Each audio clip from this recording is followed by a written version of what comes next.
are podcasting on the Brink from Central British Columbia, Canada. And for all those people watching us from around the world, obviously they say, oh, we know where Canada is, in British Columbia on the West Coast, right? Right, that's where we are. And a beautiful, beautiful country and a beautiful, beautiful province. Today we have a very interesting guest. His name is Michael Leung. And Michael is a purpose-driven entrepreneur whose journey is nothing short of remarkable.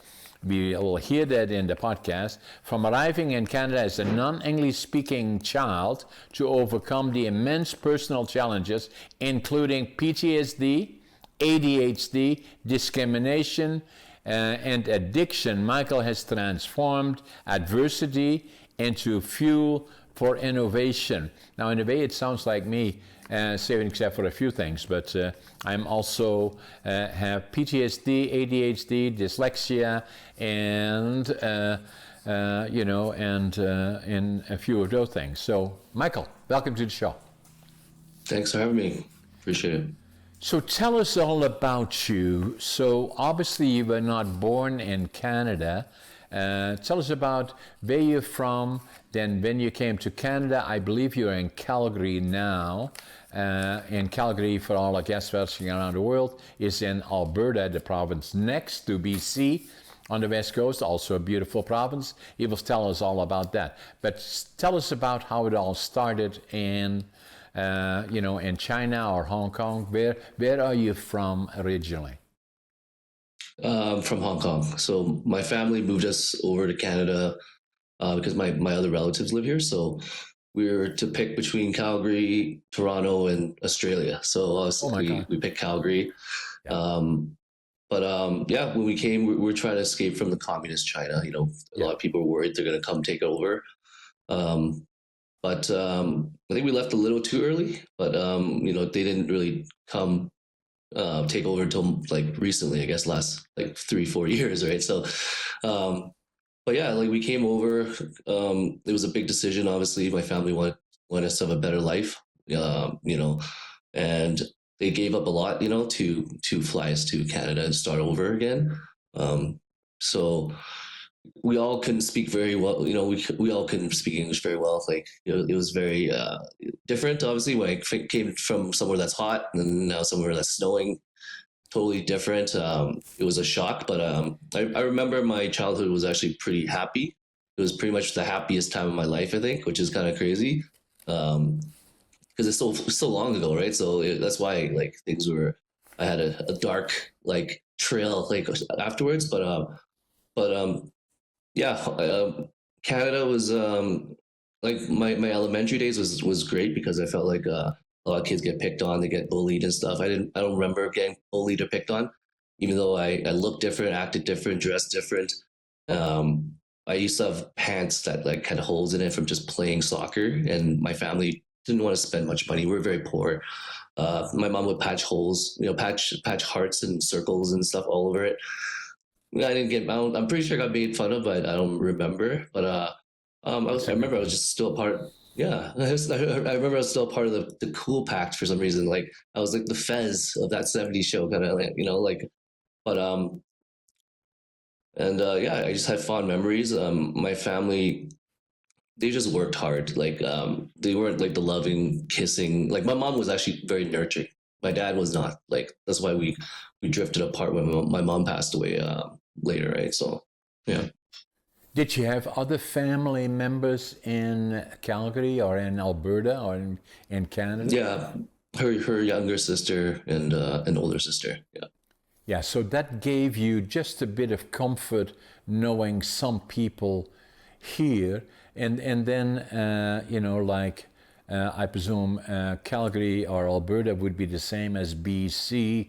Vancouver comes to mind, in particular Victoria, where I'm in Prince George, British Columbia, which is 500 miles or 800 kilometers for our European friends north of Vancouver, and especially Vancouver and Victoria. We have also a place in Victoria, but I have my business are mainly in northwestern British Columbia. So I'm here all week, and the weekends I go to Victoria. But in BC, as we likely have in Alberta, there's quite a Indo-Canadian community, but also a lot of people from Chinese or Hong Kong background or the Philippines. So there's quite an population from the Asian peninsula, if you wish, or countries in BC and in Canada. And Canada, as the United States, is basically a country of immigrants. Contrary to where you grew up, there is a lot of history in Asia, and then Hong Kong, obviously a bit of a different challenge because it used to be part of Britain, I believe, and then there was by agreement taken over by China, and the fear of it would become communist and controlled by the Chinese. We'll talk about that as we go forward. So you were quite young when you came to Calgary or to Canada, and you got then, I presume, educated in Canada? Educated? Yeah. Yeah. Yeah. I think I came when I was like 6, so it was like ECS kind of thing, right? So, so of course, you're young, your brain, you can absorb a lot of, things, and now obviously I speak fluent English, so back then I'm pretty sure I had an accent, I just don't remember as much, but I just remember I was happy, but it took like probably a little while for me to get used to the culture and stuff, but my friends were mainly Caucasians and East Indian, and so it was probably pretty easy to get along with everybody and learn the language, right? Yeah. Right. Do you still speak the language that you spoke in Hong Kong? And what is the language that you spoke in? Chinese have a different Cantonese. Cantonese, yeah. Right? Yeah. You still speak it? Oh, yeah. So my ADHD is kind of crazy. I have like crazy memory for stuff like that, like just memorizing like sports and songs and people's faces and like languages. So I barely spoke it for like a while, but just watching shows and stuff, I can sing so many songs and just not even know. I can't read or write, but I can just sing and speak pretty well. So yeah, it's pretty good. So interesting, Michael, as I told you at the intro, is I'm ADHD and have dyslexia. I was born in 1940, November the 1st, so I'm 85 years young, 85 and a half actually. And so it took me till I was diagnosed. I read a book, and we'll talk about that. That I picked up in a bookstore here when I was 57 years old. I left Holland when I was 24. And so with the idea of going to Canada and then going to BC in particular, my grandfather was a master carpenter. My dad worked in lumber, and I wanted to build a lumber mill. And academically, I was not a success story. I failed grade 3 and I failed grade 7 3 times. And then they said, what are we going to do with this guy? And my parents were beautiful people. And so they told my parents, well, send him to the mentally challenged school. They said, no, we're not going to do that. And so my dad had a friend that had a furniture factory and say, maybe make him a furniture maker, because obviously he doesn't have good brain, so he's not very smart. Even the teacher would say, John is always the worst, and he will become a laborer. But I'm proud of that today. But then it was kind of looked down at, and but it took me until we were liberated by the Canadian Army at the Second World War, April the 12th, 1945. It made such an impression on me as a 5-year-old that I knew once I grew up, I would go to the land of my heroes, Canada. And I did when I was 24. And I want to start with nothing. Suitcase, 3 books, 2 sets of clothes, very little money. And, I want to build a lumber mill. Well, the timber and the lumber is in British Columbia. So that's where I went, to Vancouver. And then went to the immigration office.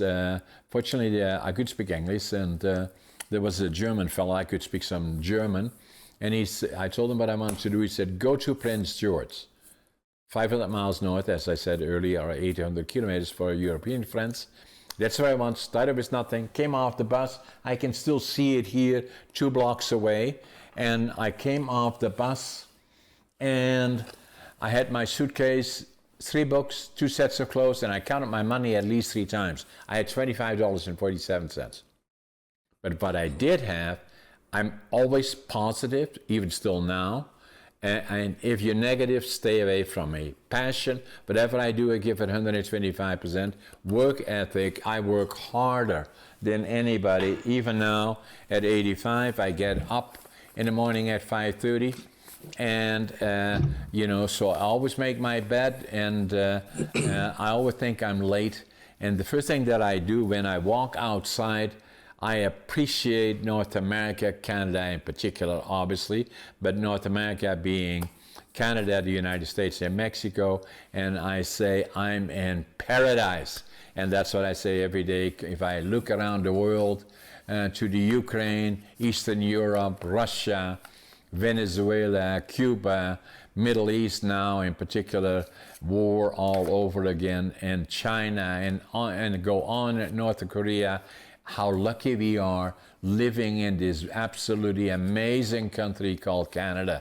And I love it. It's the land of opportunity, and that's what I love about it. And so, starting with nothing, from the ground up, started as a cleaner man, then a lumber pilot, blah, blah, blah. Gradually got to the point, and after I was here for 10 years, started a lumber mill, and then added a number of other companies to it. I'm still there now, doing all of those kind of things. But then what I was going to say, where we have connections, is that after I was here already in 1957, I came to Prince George, and I left Holland in 1965, July 65. Then after being here and already for 10 years, and then after being here and starting all the companies and all those things in 1997, can you imagine, 57 years here, I went to a bookstore and I picked up a book. I always had challenges with, who am I? Why am I different? And I saw a book, I still don't know why, that I picked up, Driven to Distraction, written by Dr. Halliwell, medical doctor, professor, has written 18 books, 5 on distraction, is ADHD and has dyslexia. And I cannot believe, and I say, oh my God, that's me. And I wrote in the book in Dutch, now I finally know who I am. January 1997. And I'm ADHD, and so, and it changed my life. The more I found out about it, it took me 5 years before I would go to my doc, who was a personal friend, delivered our 2 daughters actually, and said, he said, hey John, why are you here? I said, I think I got ADHD.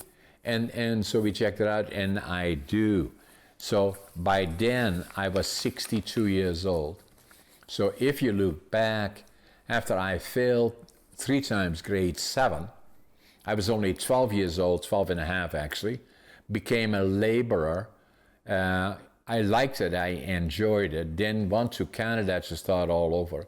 And it was not until I was 62 that I discovered and got diagnosed with ADHD. And so 50 years, 50. Obviously, neurodiversity issues were not really known or talked about at all. Not until about 5, 6, 7, 8, 9, 10 years ago, maybe. Up to that point, it was avoided usually. It was even suggested that it be a mental disorder of some sort. But until I read the book, started checking on it, at Google, the more I find out about it, I call it a superpower, or it can be. And that's what it was for me. Since that time, 62 years old, I become an author. I wrote 6 books. Obviously, I'm successful in my companies. And then I'm very active on podcasting, public speaking, and doing all of those things. Not unsimilar to all the things you did, but at least it gives you a bit of a background on who am I. For sure. That's amazing. That's awesome. So share with us your journey as to when you came to Canada, you got your education. At what point did you discover that you're ADHD? I actually didn't discover that till the last couple of years. So I actually was pretty academically gifted. Like I was actually really good in school. I actually had the best marks leading up to my mom's death, right? So I had straight A's. I had straight A's up to like grade 9 until she passed away. Then everything just went downhill. It was not because of so like if she survived, I'm pretty sure I would have just been a lawyer, a doctor, or something, right? But it's weird because I never read a book in my life. I never finished a book. I was always wondering back then why I'm always reading the same paragraph over and over again.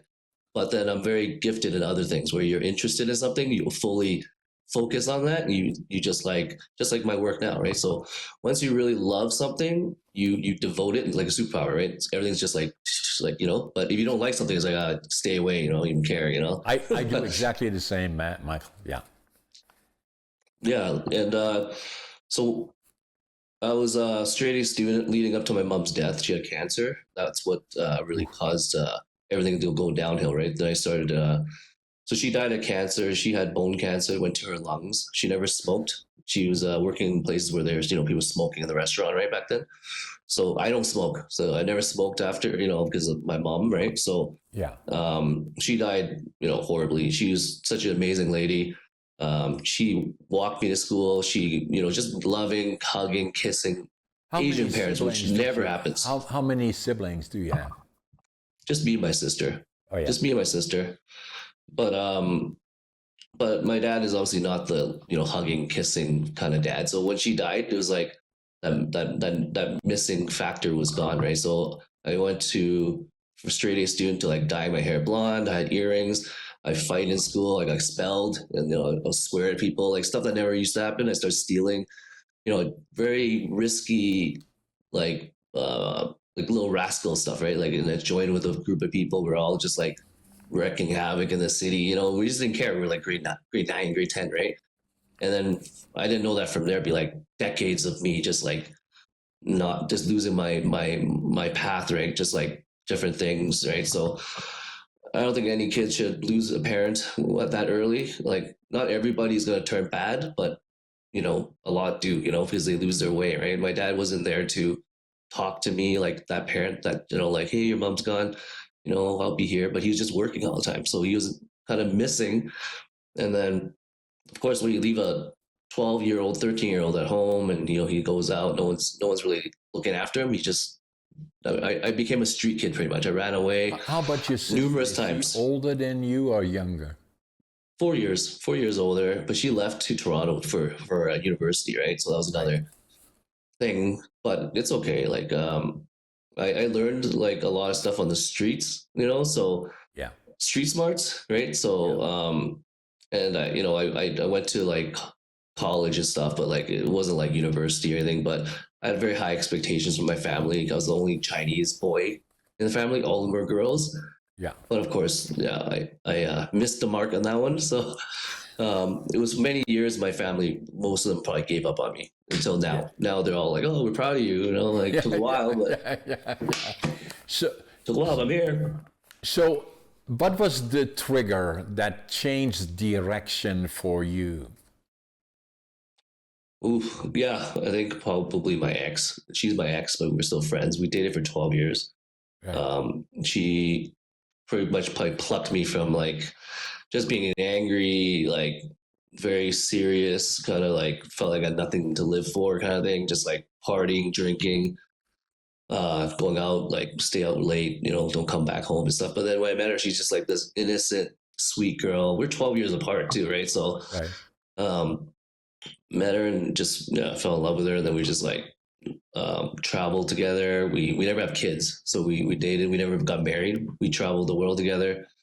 A lot of great memories, but it wasn't like a bad breakup. But we still keep in touch, and she's still very supportive of everything I do, and I support her. But yeah, it was her. I guess she really guided me.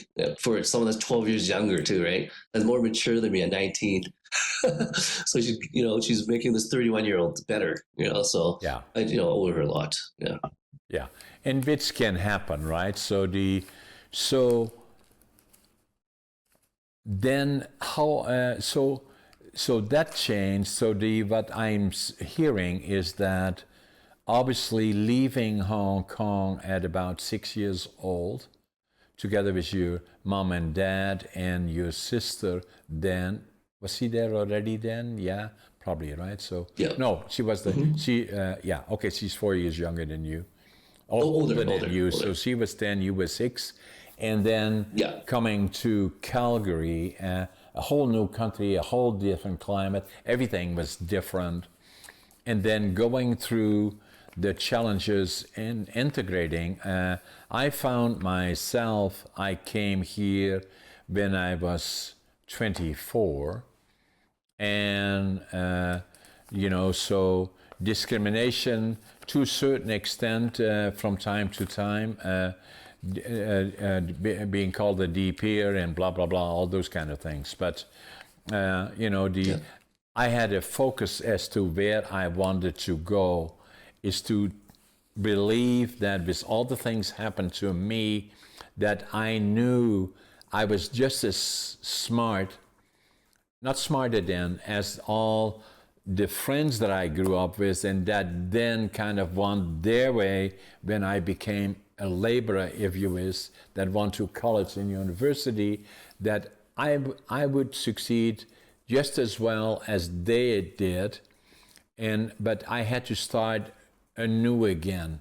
And I did that to go to the land of my heroes, but also to follow the dream, starting with nothing in a whole different environment, couldn't speak the language, to prove to me that I was just as smart as any of the other ones. And I made it very, very hard starting out with nothing. It's a suitcase, a couple of books and clothes and $25, $47. I wanted to start with nothing, and I did. So, but I still had struggling with who am I. It was not until I found this book, written by Dr. Hollowell, that I never heard of ADHD, and I said, as I wrote in the book, now I finally know who I am. And that changed my life to a certain extent. And then I wanted to find out more about it, and and then came to the conclusion that it is a superpower, or it can be. Things that that I'm not interested in, I don't want to deal with, and I focus on what I like to do, and I'm very good at doing those kind of things. Like to write books, like to do podcasting, do presenting and speaking. I do that, and all of those kind of things. So it changed my life. So in your case, coming from Hong Kong first, obviously then being in the family where your mom was extremely loving and your dad wasn't so much into hugging and telling you how he felt about you, and then when she passed away, must have been an immense effect on your life going forward. And then all those things happened, and then you were still revolting a bit in grade 9 and 10. At some point, some of those issues you changed, and the relationship that you had is with your now friend, and for 12 years had an immense effect on your life, obviously. And then now you are here. And so if I look at the things that you do and have done in terms of business and all those things relating to it, are somewhat amazing as to how did you change direction, and what did you do first in terms of entrepreneurship, and where did it take you as to where we are now? Yeah, I think I've always been a risk taker. Like I always wanted to learn things on my own. So a lot of things were self-taught, self-funded. Like even though a lot of things didn't really work my way, I had a lot of losses before you get some gains, right? So trusted too many people. I think back then I was more like just too trusting, a little lazy. I was not. I know I had a lot of ideas. I was very smart. It's just I think back then I just took the easy way out, just because after my mom died, I just completely changed. Right, so people had a good idea. I'd be like, oh, I'll put some money into this. Like, I did some real estate. I did like stocks. Like risky stuff, right? But lost a lot of money. But then to a point I almost got bankrupt, almost lost like my house, my car, because I was drinking at the same time heavily because of my depressions and I was dating girls in between, but all of them were negative because I was a negative person. You attract negative people, right? So it wasn't until I finally, got the lottery ticket, and then I started like realizing, oh wow, like this is a second chance. This is like I should really smarten up or else lose this girl, right? So Right. so then she told me like stop trusting other people, do your own thing, create your ideas, and just like stop taking shortcuts, right? And stop throwing your money away. So then I started Good realizing, and lessons. now I don't throw my money away. Yeah, do Good your lessons. due diligence. Yeah, new lessons. Like now I don't work with friends because I've lost a lot of friends through money, and now I just everything's through myself, and like I don't take risks unless it's calculated, research everything. It's Exactly. all from the years of losses. I had a meat store back then in Chinatown. I knew nothing about meats. I just jumped in, and then I got all these clients, and then the butcher ended up going to jail for for doing a bunch of stuff I didn't even know. So then I was like, why is the place closed down? And all of a sudden he's gone, and he's like, I'm gone for 4 years. I'm like, what? And then lost my money, had to like sell parts of like equipment and stuff, and I got back like a very small portion of it. So then I was like, yeah, we should stop jumping into things I don't know or just good about, good at. So Yeah, stay with what you know, and be skeptical until people prove themselves. And usually the record is in their past. So the more you know about them through the past, the better it guides you, making them part of your team or the critical parts. And I've gone through the same a number of times. And that's why the first book that I wrote is this one, Against All Odds, and very successful actually. It's not about how successful John is, but just to the contrary, going all through the ups and downs. Actually, come to think of it, I need to add more elements to it that are more current, So because yeah. obviously challenges go on. The Sorry, other I was gonna picture, add one more thing. Oh, sorry, yeah. Sorry, I yeah, was gonna add one more thing for the last question. Just one that now I realize that hard work is much different in success, and it's more rewarding and gratifying. Because back then it was just you'll make some quick money, but then the longevity of it was not the same. This is actually like you pour your heart and soul into it. I fail and get success through me, not through anyone else. So now the exactly. success that's coming slowly or even like quickly is just like that adrenaline, that happiness is totally different. It's like I built this, so I I agree won't with let it you die. I agree with you 100%. My company, the lumber side, I have four silos. The one is lumber manufacturing. Started it 50 years ago, nearly 51 years ago. And then the second one is warehousing, distribution, logistics. Well, we're probably the biggest warehousing company in northern British Columbia. And that company has been around for 50 years. And then the other one is real estate, residential, commercial, and industrial. That's a very solid company. And the fourth one is media.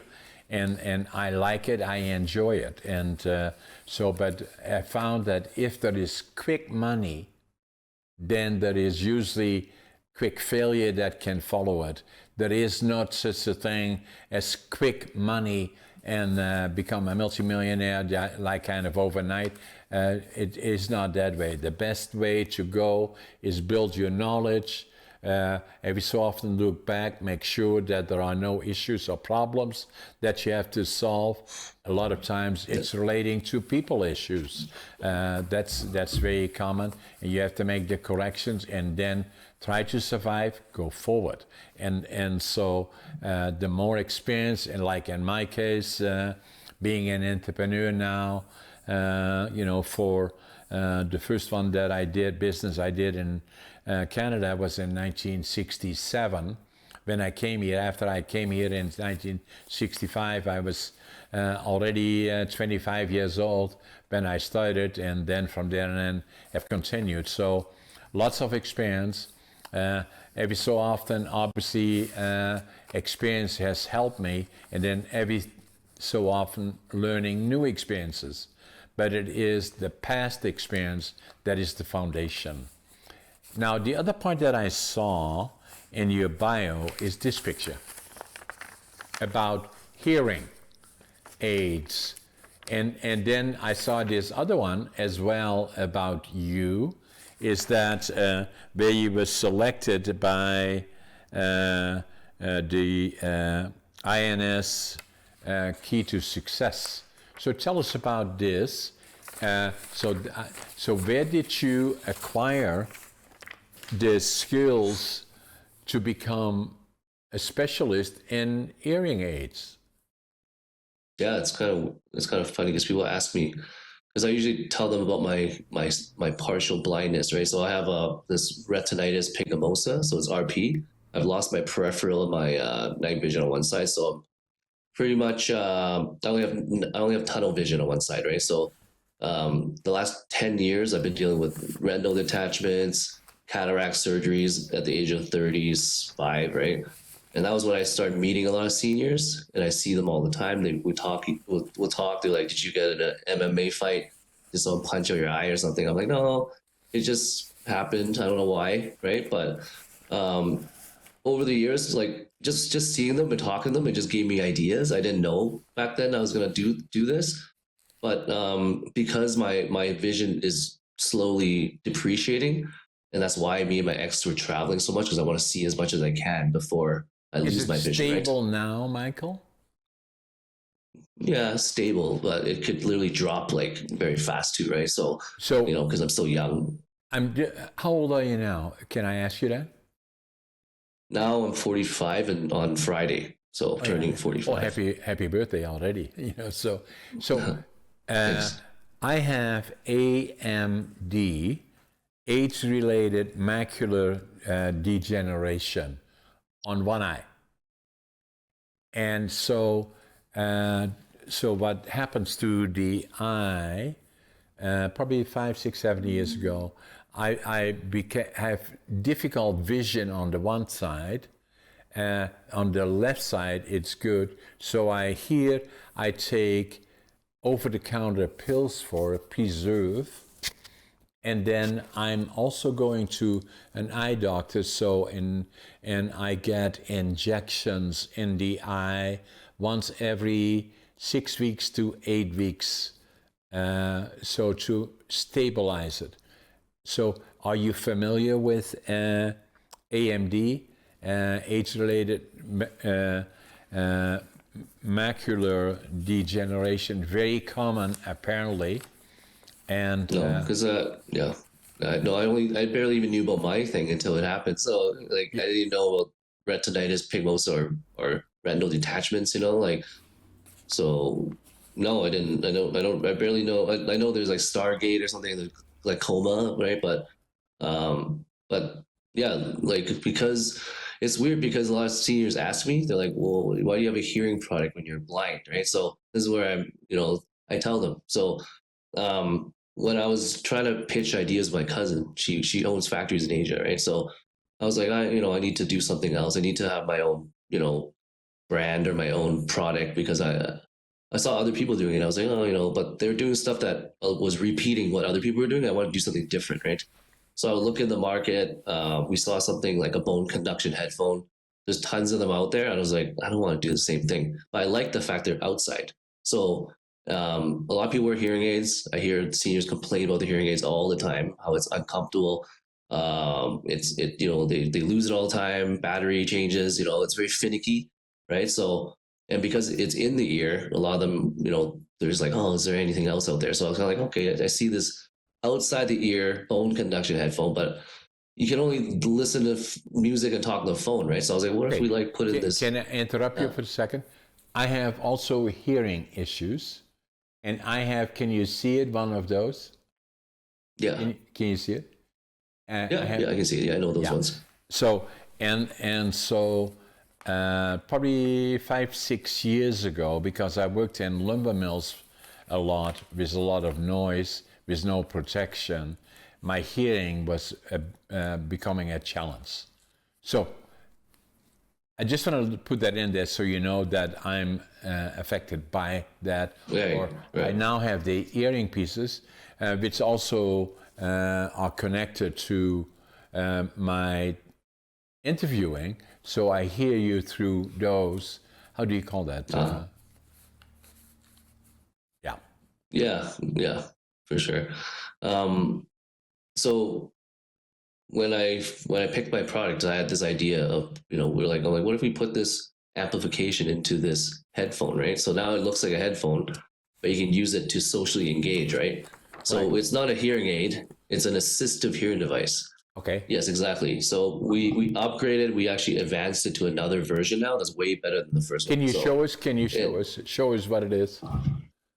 Yeah. Okay. So it looks kind of the same, except we added less buttons, so it's senior friendly, because the first one had too many buttons. Clicking, holding a button. That goes over. Okay, so it goes over top and sits in front of your cheekbones, right? Okay. Yeah. So using sound vibrations, it amplifies sound vibrations from your cheekbones into your inner ear. So the sound vibrations are traveling through your inner ear into your good working cochlea, right? Or auditory nerve. In the seniors case, a lot of them have, it's wearing down, sensor neural, right? So they have a very weak, or the cochlea is already completely gone. So they have to wear cochlear implants or a very high level hearing aid, right? Because it's not picking up sounds, right? For my product, it helps people with mild, moderate to even some cases of severe hearing loss. And some of the stuff I've seen is like miraculous. Like this little headphone that's under $300 as opposed to $8,000. It's much more cost effective. People are using it in a healthy way because it's outside the ear, so you don't get earwax buildup, no direct pressure, no damage. You can be aware of your surroundings. It's rechargeable. You don't have to change batteries. It's large enough you don't lose them. So people are starting to pick up on it, like, oh, I want to buy this as a backup so I don't use my hearing aids too much. And it works for most people, but not some, because if your hearing is too severe, this guy's not going to pick up on everything, right? So in our case, it works for most people, which I'm happy about. And the hearing industry is so big, right? And there's really not many competitors besides hearing aids. So I'm totally opposite. I'm open ear, they're closed ear, right? Ours is rechargeable, there isn't. So price difference, big time difference, right? So, and that's why I have this product that's actually very popular, high demand. It helps people all ages. I work with children with autism, work with labor workers, fire department, anyone that has noise related damage, like factory, like, people go clubbing, anything, right? When they use this, it improves their hearing drastically. And for such a fraction of the cost of hearing aids, I saw that it can actually go worldwide, global. That's why I'm going on Dragon's Den in 2 weeks and auditioning. Right. I'm pretty confident I'll be able to pitch this to them, that this is an untapped, overlooked industry, and it's going to keep growing. The senior population is going to increase. It's going to outlive the other populations, right? It's a known fact. So tell us about Dragon Den. That's a program in Canada, is it, or also in the United States? The U.S. has a Shark Tank. Yeah, that's Shark Tank. So that red carpet thing was for a TV show that I did. That's kind of like a spin-off, but it's a new TV show with a lot of people that were involved with Shark Tank. So they made this new TV show called Legacy Makers, and it's on all the streamers. We're being streamed as 500 entrepreneurs in the world that got chosen to talk about their life story, and it's Okay. like a little mini documentary, right? People can watch it, Was it stream this it. one then? Yeah. So there's lots of celebrities that came as well, right? Okay. And it was an award show, right? But it's just a TV show that just talks about regular entrepreneurs in the world, talk about their life stories. Same with some celebrities, right? So a lot of big celebrities on that show. I met some of them, and it was a great experience. Just to have your own documentary. Not everyone gets that opportunity, right? So, and then from there, I just applied to like different things. People really like the story of this blind entrepreneur that's helping other people hear better, right? So now I'm gonna enter Dragon's Den in Vancouver. I'm flying to Vancouver in 2 weeks because, Okay. yeah, I like that. So Dragon Den, just to share with the people watching us around the world, Dragon Den is basically a number of entrepreneurial, successful people and others, maybe half a dozen of them or so, are listening to somebody that makes a presentation on a product or a service that they offer, and then inviting people to invest in it, of the 6 or 8 sitting across from you that say, yes, we are interested in being part of that. exactly. You're actually the first show I'm actually talking about it. Yeah. They become part of it, and then what happens? Yeah. Yeah, it's actually kind of interesting because like I've done like 30 something podcasts, but your show is the only one I've actually started talking about Dragon's Den because it just happened recently, right? I got the invite from them. So now I get to share it about it, right? So, basically you speak in front of a panel of like 4 or 5 dragons, and Yeah. they all have their own expertise, Correct. and you pitch it to them. You give them like a good on TV. You're on your national TV, right? But I'm going to the audition first in Vancouver, right? But I have a good chance. I think I can make it. Yeah. But once you're on TV, I think you got a good like hour. But then they'll take little clips of it, and then they'll put on TV later. But you get to pitch it to them. They get to each of them get to kind of debate with you and try to crack some holes in your story, so they can see you kind of like they want to see you like pitch a great story that you can back up your finances, back up everything they come at you with, right? Because if you start to backtrack and start to get nervous, then they got you. Then they won't invest with you because they see that you're failing to like from their pressure and stuff, right? They want someone that's a strong business person they can invest with, that's smart, and they can make the money, right? So it's a great idea. The last book that I wrote is $1 billion communication skills. And the reason that I wrote it, not to become a billionaire, that attracts the book and sell the book, but communication skills is critical. And so one of the comments that I was going to, you are a very, very good communicator, which is critical to be successful in business. And so that's why I did this. And if the 6 or 7 billionaires that I'm talking about in the book, the whole book is not about them, they're just one part of it, is saying that every single one of them became a good communication individual, not because they were, but became it. The other thing is amazing to them. Most of them have neurodiversity issues, maybe ADHD, maybe whatever it is, bipolar in some cases, and on and on and on and on. Every single one of them likely has that. And so that's why I wrote the book. It's all about communication skills. Critically important. Yeah. So the question that I have, Michael, is what do you hope to accomplish? I'm excited about this. That's if I'm interrupting you a little bit. So what do you hope you will accomplish with the Dragon Dens? Are you putting in front of them a proposal for capital, or marketing, or both, or what is the objective? Or just give it exposure? A little bit of everything. Like, because I'm still a startup company, and if I want to go global, you're gonna need some investors, right? You gotta get global distribution. I already planted the seeds. I already did presentations, events all across Canada already. I just finished a 21 event in 9 cities in Toronto recently. Went really well. And then I'm trying to work with veterans groups in US right now, USA Cares, Lions clubs. People, there's veterans that are low income. So a lot of low income people can't afford hearing aids. A lot of them are just going through life with nothing. So this is a perfect product. Under $300, a lot of them can purchase it. And I actually work with collaborating with two of the biggest senior subsidized housing companies in Alberta. So it's all over the internet. It's on their website. I'm collaborating with Bethany's and Silvera, right? So they're the two biggest government subsidized housing organizations. I think they have like 60 senior homes within the two companies, right? So working with them, we're testing volunteers, on all that different aspects of their experience, like, comfort, how easy it is to use, the clarity, everything, participation, like confidence, everything, right? So it really actually helps seniors build confidence and come out of their isolation. A lot of them feel isolated, they don't feel engaged, they can't hear conversations in family dinners. So now this product actually helps advance sound clarity, right? And from the sound clarity, it's like comfortable, it fits on their head, they don't feel it, it's easy to use, one button to turn it on, dual volume control. It's just easy. They just put it on and they can just kind of turn the volume up to their desired setting. Right. And it's just like a hearing aid.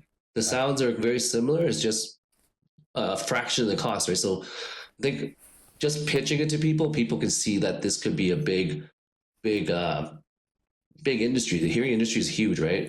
And it could be a serious competitor to hearing aids because it's two different methods, two different innovations. So as I keep growing, I'm getting more and more investors calling me. Marketing, I need to do global marketing, right? I'm just doing local marketing. So I need big fishes to help get some global marketing, right? I spoke to people in Australia, Germany. I do podcasting with different places and they all loved it. They're like, please bring it in. And I've sent samples to them. They're like, wow, like my husband loves it. My grandma loves it. They're like, please bring it in. So I'm trying to push through Dragon's Den as my method of trying to go global and marketing, hiring staff, everything. Like, yeah. So are you sole owner of your companies? I am, and my case, so yeah. Mm-hmm. I am, yeah. Interesting, Michael. So just some questions. How did you get started? What was the motivation behind this company? Is it one of the questions? And I believe I know that, but just maybe tell us why hearing in particular. It is because it's something you have a challenge with hearing as you have with sight. And so your focus was on that, and that's how then your connection to China in manufacturing was critical. And so there you have the elements. Yeah, no. More specifically, it was also work like seeing seniors often. It just kind of gave me the idea. And like, it's not as easy to find something to help you see, right? So when I thought of something that's just as important, hearing is just as important as sight. Correct. So then when I found something like, if it can help you hearing, that's what I'm going to start doing. I started learning about it. Yeah. I started realizing, obviously, hearing is just as important as sight. So, and it's so expensive, right? The products out there. So I wanted something that's affordable, accessible for everyone. Right. Low income, medium income. Hearing aids are very, very, like, even though you qualify for it, you lose them, you got to replace them. So a lot of people are actually replacing them over and over again. Some of them paid $20,000 just like in the last couple of years just to replace them because you keep losing them, right? And you got to pay them all over again. So they're like, well, if we had something like this, we would have just used this instead, right? Because it's so much cost effective and it does pretty much the same thing. It's just, so it doesn't work for all people because some people's hearing is like the frequency is very different. So some people might like hearing aids, but some people want this other option. So this is where the other option is. And a lot of people are welcoming it because they're so frustrated with hearing aids.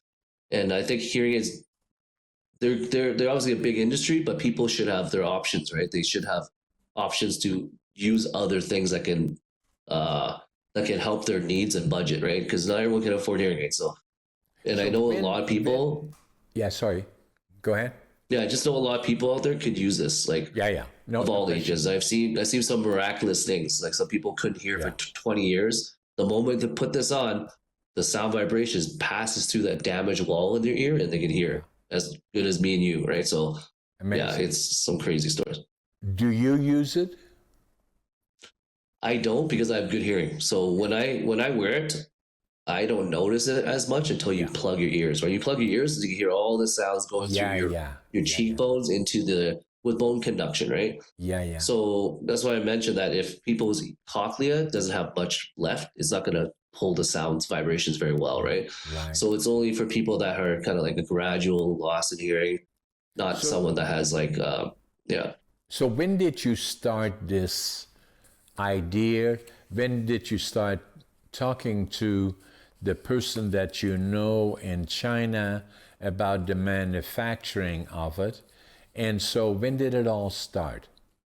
And what was the process About for 2.5 people years. that are, there's lots of people that have ideas about entrepreneurship, find a niche of some sort, and saying, what is the process? How do I get where I want to go? And how does it Yep. work? So when my cousin, we were pitching ideas, she sent me to a supplier that can actually, you know, perform the way I want to, you know, like provide the numbers I could provide. So she's a smaller manufacturer. They do, you know, electronics, but not what I wanted, right? So she sourced me out. From there, we just happened to find someone that actually had the same idea, but it was stuck in China. It wasn't going anywhere else. So I actually brought it out of China and actually bringing it to the world now, right? So that's why it's like a marriage made in heaven, you know. And they love me, and they're gonna give me exclusive rights for it eventually. But they see how hard I work, and like no one would have done the same thing I did because people can buy stuff and throw it on Amazon, but it's not. It can sell, but you're damaging your reputation because you're not selling it to the right people, and there's competition that can just wipe you out in a day without even knowing you, right? So what I took is I took the organic way outside of Amazon. I built it by just going to senior home, doing it by hard work, right? And after that, it was just senior homes kept referring me to other senior homes. So now I work with most senior homes in Calgary, and I went to BC, went to Toronto. So it's just spreading over from referrals or happy clients or happy executives that also wear it now. And like, I'll do events, vendor events. I do a lot of senior events, tech events. Just it's slow, but it's like a respect and a trust within the community that this guy shows up, right? And he actually works with people one on one. He's not just throwing a product out there and say hope for the best. I'm actually working with people, like putting on their head. How's your hearing? Like, you know, like working with them for months, thousands of people until I got to this point where um, I want to go global because I see the potential that everyone can have beneficially. Like your hearing is so important. Imagine being able to hear your godchildren or your grandchildren talk. That's Exactly. one big thing seniors want, right? And people Exactly. look at hearing lightly. It's like hearing the birds chirp. It's like minor to us, but it's big deal to them, right? Because hearing is so important. It's like without your hearing, it's like well, it's like it makes life very depressing, honestly. Like it really improves your quality of life. And I keep improving my products. Is evolution. You have to keep improving your products to be relevant and to stay competitive, right? So we have a second version, we have a third version coming in a couple of years. So it always keeps improving and being more senior friendly and more, background sounds. We minimize background sounds too. Like we put a lot of different things into it to make it, this unique, special headphone that doesn't have that stigma attached to it that it's a hearing aid, right? It's a cool headphone that can assist hearing. So How do you protect it from copying by others? Do you have an exclusive on it or a protected of the product, or do they have in China? Or how do you, somebody sees this and saying, this makes sense, it does to me, and saying that, then the next question is, how do you protect it? And this is for people that contemplating, I want to become an entrepreneur, I want to find a niche. What is the niche? How do I protect it? How do I make it viable? How do I build a longer term future? On and on and on and on. So how does right. it work in your case? So the funny thing is, in the very beginning, I already I already so the supplier already patented it. They patented it. I trademarked it. I trademarked my brand with associated with this product in the US, in China, and Canada. And it took 2 years to finally get that trademark, right? So I did it before most people would have done it. I pretty much did it before I even sold the product. So it's kind of like I believed in it that much, right? And because of that, now I'm glad I did because I did. It took 2 years to get it. So and on top of that, I got the non-manufacturing agreements, non-disclosure agreements to protect my product and to make sure the relationship between me and the supplier is going to be mutual, that nothing happens out of these rules, right? So I think they're surprised I did that in the beginning too, and we had it stamped in Chinese because you need it abbreviated in Chinese for it to be effective in Chinese court, right? So I did all that day one, pretty much before I even sold the product. So people are like, "Wow!" And now when I look back at it, I did everything. I'm like, okay, now I don't have to do it. Everything's protected. I don't have to worry about it. My supplier loves me because they see that I'm really pitching it to the world, something they couldn't do. So if I can get it to Australia, Germany, UK, that's some miraculous stuff, right? That's like, and I don't give up. With my ADHD is like my superpower. When I see this, it's like my golden like opportunity to change the world.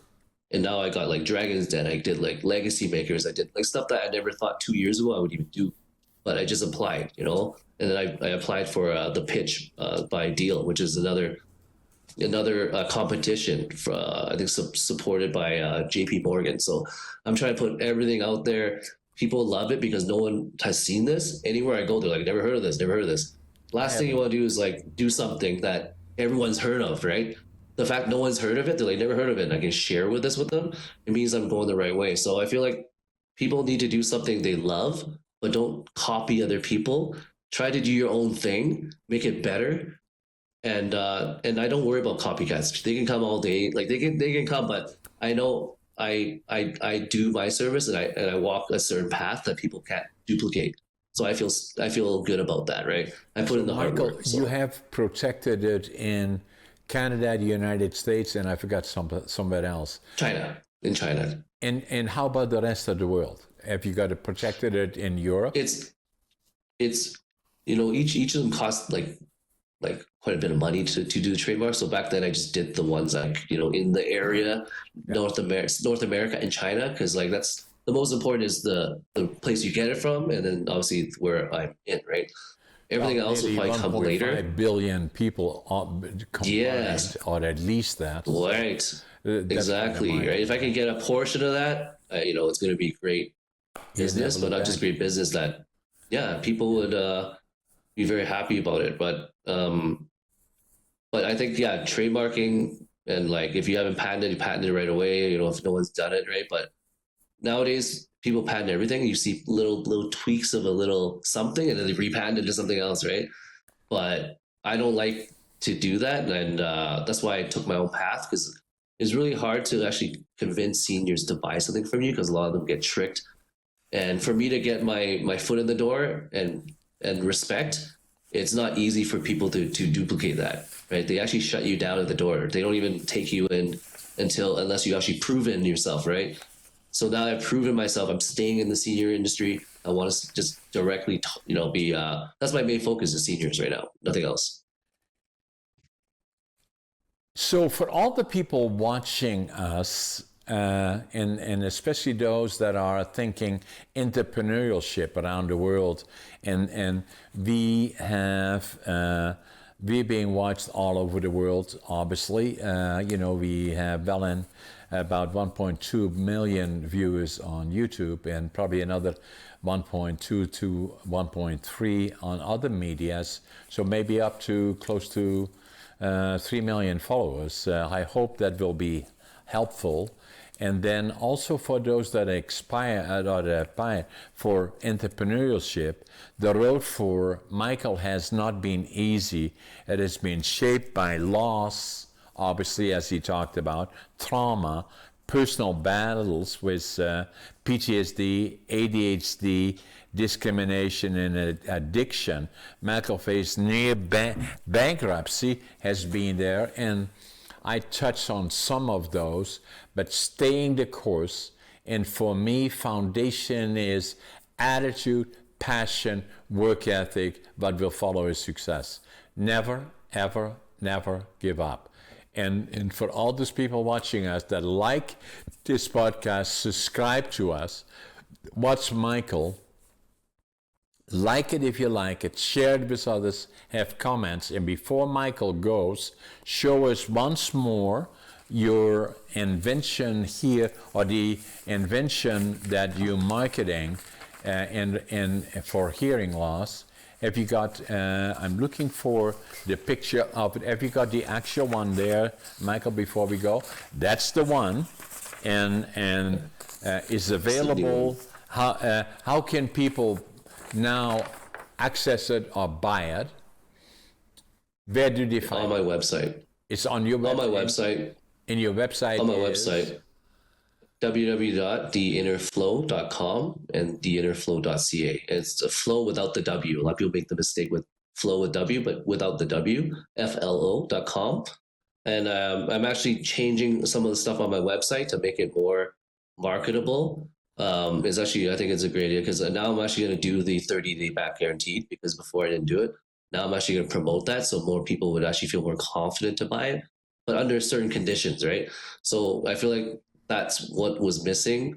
This is a great product. You kind of have to observe and then start implementing new ways to get more attention and more people to feel comfortable buying, right? And even like opening, storefronts for people to come in and try it, to loan them, equipment to wear, so yeah. So if you feel comfortable, send me one, and I will wear it on some of my podcasts. Okay. You got my address, and Brink will send you the address, and then we'll go from there. Michael, amazing podcast.